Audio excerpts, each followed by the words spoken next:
Bismillahirrahmanirrahim. Assalamualaikum warahmatullahi wabarakatuh.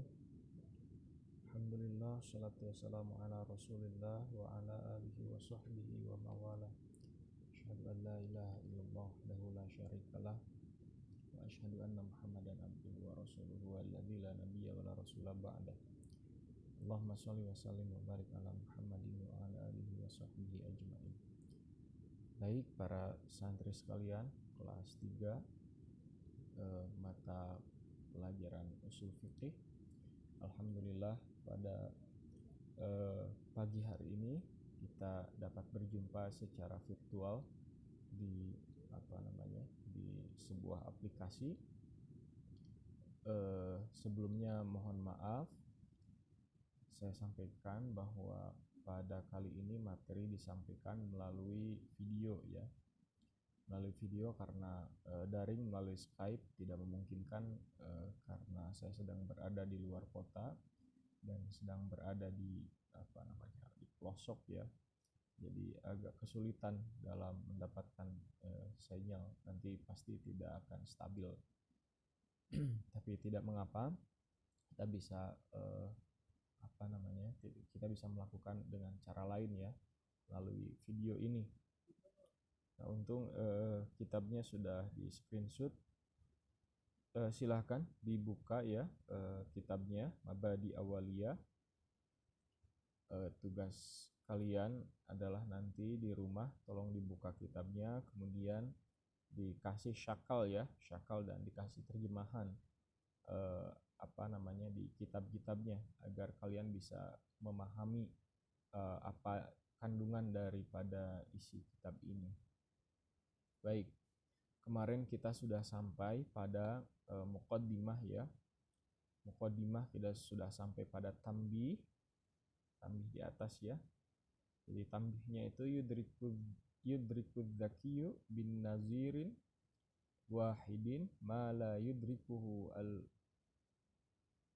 al-ghabiyyu bi alfi syahidin. Ya. Dengan satu contoh, artinya itu dengan satu contoh maka orang-orang yang cerdas, yang pintar akan dapat menemukan hal-hal yang tidak ditemukan oleh orang-orang bodoh yang diberi 1000 contoh ya. Baik, kita lanjut ya. Materi kita pada pagi hari ini ya, coba dibuka halaman 5 ini ya, halaman 5, al-qismu al-awwalu bagian pertama fi usulil fiqhi, dalam pembahasan usul fikih. Silahkan dibuka kitabnya ya. Al-aslu lughatan, definisi usul secara bahasa, ma buniya alaihi ghairuhu. Ma buniya alaihi ghairuhu artinya sesuatu yang di atasnya berdiri sesuatu yang lain. Sesuatu yang di atasnya berdiri sesuatu yang lain. Ka asli sajaroti ai asasuhu. Sebagaimana atau seperti dasarnya pohon itu adalah akarnya yang akarnya. Wa aslu syajarah ai tarfuha atsabit. Seperti asal daripada pohon itu adalah akarnya yang berada di dalam bumi. Akarnya yang berada di dalam bumi. Fa usulul fiqhi asasuhu. Fa usulul fiqhi asasuhu. Nah, maka seperti itu pula usul fikih adalah dasar daripada fikih ya, dasar daripada fikih. Nanti dibedakan. Kalau kalian selama ini kan mempelajari hanya fikih saja ya, hanya mata pelajaran fikih saja. Nah, sekarang menemukan usul fikih atau usul fikih, dasar daripada fikih itu adalah usul fikih. Kemudian wal far'u, dan definisi far'u itu ma buniya ala ghairihi. Secara bahasa ialah sesuatu yang berdiri di atas yang lain. Ma buniya ala ghairihi. Sesuatu yang berdiri di atas yang lain. Kafuru isyajarah li asliha, seperti cabang pohon berada pada dasar pohon. Ya, seperti cabang-cabang pohon. Cabang-cabang pohon itu apa? Ranting ya. Ranting berada pada dasar pohon. Wa furu'il fiqhi li usulihi. Nah, dan dasar daripada cabang daripada fikih itu berada pada usul fikih. Ya. Cabang daripada fikih itu berada pada usul fikih. Kemudian wal aslu istilahan, sedangkan definisi usul ya, definisi usul secara istilah. Nah, al aslu lughatan ya, tadi sudah. Sebenarnya usul fikih itu atau al usul jam'un min aslin ya. Jadi jamak daripada jamak daripada aslun itu adalah usul. Maka dinamakan usulul fikhi. Usul itu jamak ya, atau bentuk plural daripada mufradnya, yakni aslun. Aslun itu mufradnya, al aslu itu mufradnya. Kalau jamaknya itu adalah atau pluralnya adalah usul. Sedangkan bentuk mufradnya adalah aslun atau bentuk tunggal ya. Nah, sekarang wal aslu istilahan, dan usul secara istilah ya, asal secara istilah itu adalah yuqalu 'ala dalili wal qa'idatil kulliyah. Sesuatu yang diucapkan. Yuqalu 'ala dalil, sesuatu yang diucapkan atas dasar dalil. Atas dasar dalil, wal qa'idatil kulliyah, dan kaidah secara global. Dan kaidah secara global. Kaqaulihim aslu wujubis sholati alkitab. Seperti hukum asal daripada sholat itu adalah, atau hukum asal daripada diwajibkannya sholat, perkataan ulama ya, kaqaulihim ini seperti perkataan mereka itu merujuk pada ulama, bahwa dasar hukumnya wajib sholat atau dasar hukumnya diwajibkan sholat, ai ad-dalilu ala wujubiha alkitab, yakni adalah Al-Quran. Dasar hukum wajib sholat itu adalah Al-Quran ya. Alkitab itu maksudnya Al-Quran. Qala Allah Ta'ala, sebagaimana firman Allah Ta'ala, aqimus sholah, dirikanlah sholat. Nah, nanti yang tidak belajar usul fikih ini tidak akan mengerti mengapa sholat 5 waktu itu diwajibkan, atau apa dasar hukum daripada diwajibkannya sholat itu. Karena di sini tidak ada kata atau kalimat bahwa kita diwajibkan sholat. Dalil ini hanya aqimus sholah, dirikanlah sholat. Kan hanya kalimat amar ya, hanya kalimat al-amru, untuk kemudian menyuruh kita agar mendirikan sholat. Akan tetapi kalau kita hanya mempelajari fikih saja, tidak dengan usul fikih, maka kita tidak akan pernah tahu mengapa sholat itu diwajibkan. Padahal dalilnya di sini adalah hanya perintah misalnya. Nah, nanti di usul fikih dipelajari ada berbagai kaidah ya. Misalnya tentang kaidah al-amru, al-aslu fil amri lil wujub. Hukum asal daripada adanya adanya al-amru, adanya perintah di dalam sebuah dalil itu menunjukkan pada kewajiban untuk melaksanakannya. Baik ya. Kemudian wa qaulihim ibahatul maitah lil mubtir khilaful asli. Nah, sebagaimana perkataan para ulama bahwa bangkai itu ya, maitah itu bangkai ya. Bangkai itu halal hukumnya ya, halal hukumnya atau diperbolehkan ibahatul maitah lil mudtir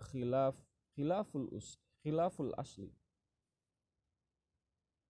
Nah, kebolehan memakan bangkai itu bagi mereka dalam kondisi darurat itu telah menyimpang daripada dasar hukum asal gitu, atau dari hukum asal ya, menyimpang dari hukum asal. Ai mukhalifu lil qaidati al kulliyah, yaitu menyimpang dari hukum asal. Nah ini ya, setelah menyimpang dari hukum asal. Hukum asalnya apa? Kullu maitati haramun. Setiap bangkai itu adalah haram ya. Jadi ibahatul maitah lil mudtir khilaful asli. Kebolehan untuk memakan bangkai itu telah bagi orang-orang yang sedang dalam keadaan darurat itu menyelisihi daripada hukum asal. Apa hukum asalnya? Mukhalifu lil qaidatil kulliyah. Jadi menyalahi daripada atau menyimpang daripada kaidah-kaidah umum, kaidah-kaidah yang global ya, kaidah-kaidah yang kulliyah. Apa kaidahnya? Wahia kullu maitati haramun. Setiap daripada bangkai itu adalah haram hukumnya. Wallahu ta'ala, sebagaimana firman Allah ta'ala, innama harrama alaikum al-maitata. Sesungguhnya telah diharamkan bagi kamu sekalian, apa itu? Adalah bangkai. Nah, usul fikih secara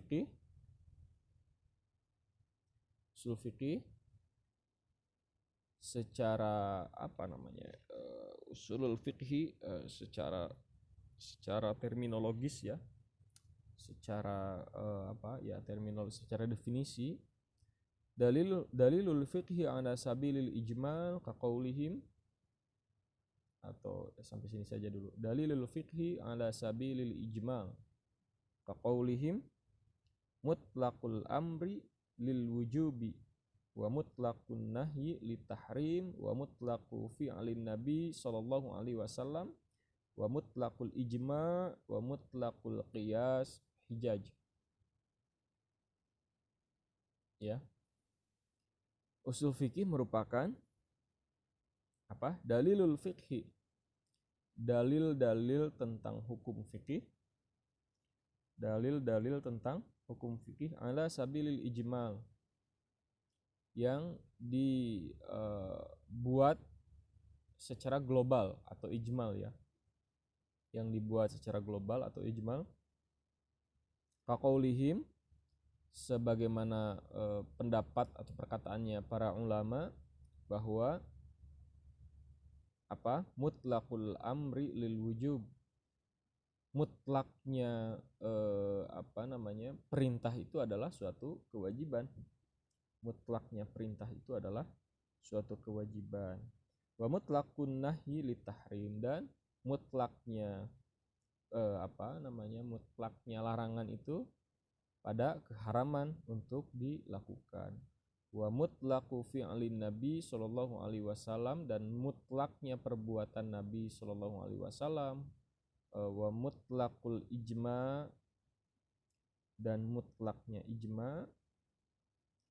Wa mutlaqul qiyas, dan mutlaknya qiyas. Hijaj adalah dalil, atau hujaj adalah dalil. Ya, adalah dalil. Hujaj ya, adalah dalil. Wa mutlaqul qiyas hujaj adalah dalil. Nanti kita akan mengetahui apa yang dinamakan al-amru ya dalam hukum, dalam usul fikih.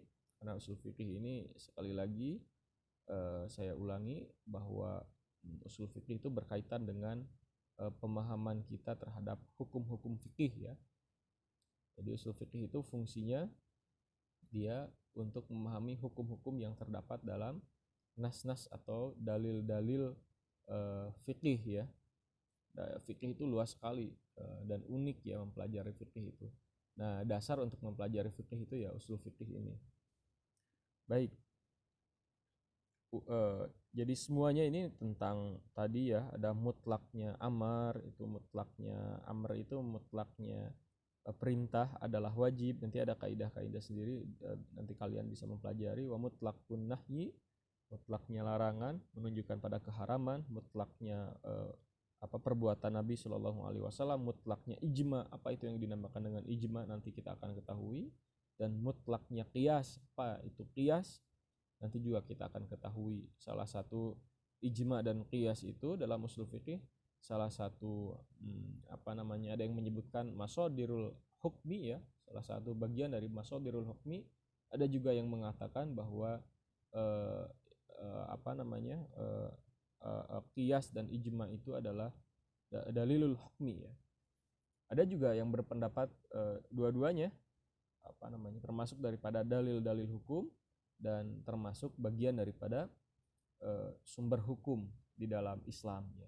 Nanti di usul fikih dibahas itu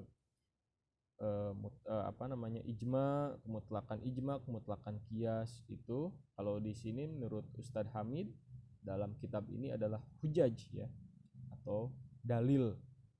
Semuanya itu adalah dalil. Apakah dia sumber hukum dalam Islam? Karena ada banyak ulama berbeda pendapat bahwa sumber hukum daripada Islam itu atau sumber hukum fikih itu adalah Al-Quran dan As-Sunnah. Kalau di Muhammadiyah adalah Al-Quran dan As-Sunnah Al-Maqbullah ya. Sebelum-sebelumnya Al-Quran dan Sunnah As-Sohihah.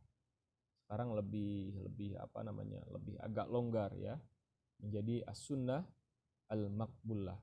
Nah, tentu kalian di pelajaran ulumul hadis nanti bisa dipelajari itu apa yang dinamakan dengan As-Sunnah As-Sohihah dan As-Sunnah Al-Maqbullah.